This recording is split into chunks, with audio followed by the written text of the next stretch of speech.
జనసేన అధినేత పవన్ కళ్యాణ్ మీడియా సమావేశంలో మాట్లాడుతూ తనకు కావాల్సిన శాఖల గురించి చెప్పారు.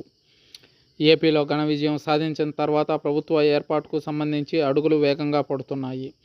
మంగళవారం ఫలితాలు వెలువడిన తర్వాత జనసేన అధినేత పవన్ కళ్యాణ్ టీడీపీ అధినేత చంద్రబాబు నాయుడు భేటీ అయ్యారు. ఎన్నికల్లో ఘన విజయం సాధించిన అనంతరం పరస్పరం శుభాకాంక్షలు తెలుపుకున్నారు. ఈ క్రమంలోనే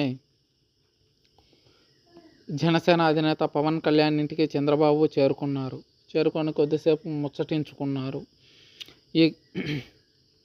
ఆ తర్వాత మంత్రివర్గ కూర్పుపై కూడా చర్చించారు. అయితే ప్రమాణ స్వీకారం రోజున ఎవరెవరితో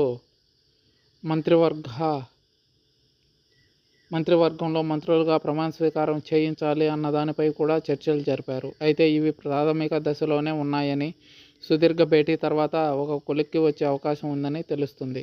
ఏపీ ముఖ్యమంత్రిగా చంద్రబాబు నాయుడు ప్రమాణ స్వీకారం లాంఛనమైనప్పటికీ కీలకమైన మంత్రిత్వ శాఖలు ఎవరికి దక్కుతాయనేది ఆసక్తికరంగా మారింది.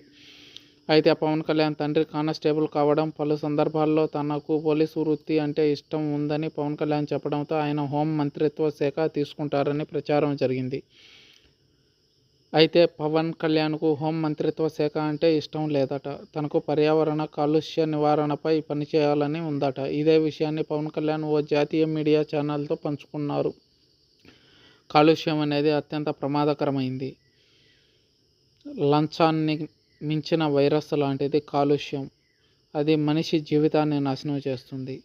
దీనివల్ల వాతావరణంలో అనేక రకాల మార్పులు చోటు చేసుకుంటున్నాయి. కాలుష్య స్థాయి రోజురోజుకు పెరుగుతుండడం వల్ల అకాల వర్షాలు, అకాల కరువు కాటకాలు చోటు చేసుకుంటున్నాయి. వీటన్నింటినీ నివారించాలంటే పర్యావరణాన్ని పరిరక్షించాలి. అటు వ్యవసాయం, ఇటు రైతులకు ఉపయుక్తంగా నిలిచే ఇరిగేషన్ శాఖపై పనిచేయాలని ఉందన్నారు పవన్ కళ్యాణ్. తన ఆసక్తులను వివరించారు. పవన్ కళ్యాణ్ ఇప్పుడు మాత్రమే కాదు, గతంలోనూ తనకు పర్యావరణంపై ఉన్న ఆసక్తిని పలు సందర్భాల్లో ప్రదర్శించారు. హైదరాబాద్లో ఉన్న ఫామ్ హౌస్లో గోవులను పెంచుతుంటారు పవన్. మామిడి తోటలను సంరక్షిస్తుంటారు. సేంద్రియ విధానంలో పండిన మామిడి పండ్లను తోటి సినీ కళాకారులకు పవన్ కళ్యాణ్ పంపిస్తుంటారు. ఆయన తినే ఆహారం కూడా సేంద్రియ విధానంలో తయారైనదే. ప్లాస్టిక్ కాలుష్యానికి దూరంగా ఉండే జీవనాన్ని ఆయన ఇష్టపడతారు. పర్యావరణం, వ్యవసాయ శాఖలు అంటే తనకు ఇష్టమని పవన్ కళ్యాణ్ చెప్పిన నేపథ్యంలో ఆయన అభిమానులు సోషల్ మీడియాలో అభినందనలతో ముంచెత్తుతున్నారు పవన్ కళ్యాణ్ని.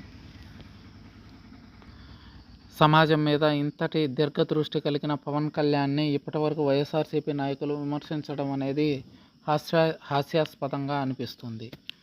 పవన్ కళ్యాణ్ ఇంతే అంకితభావంతో ముందుకెళితే రాష్ట్రంలో మార్పు అనేది తథ్యమని అంటున్నారు జనసేన కార్యకర్తలు, సామాన్య ప్రజలు.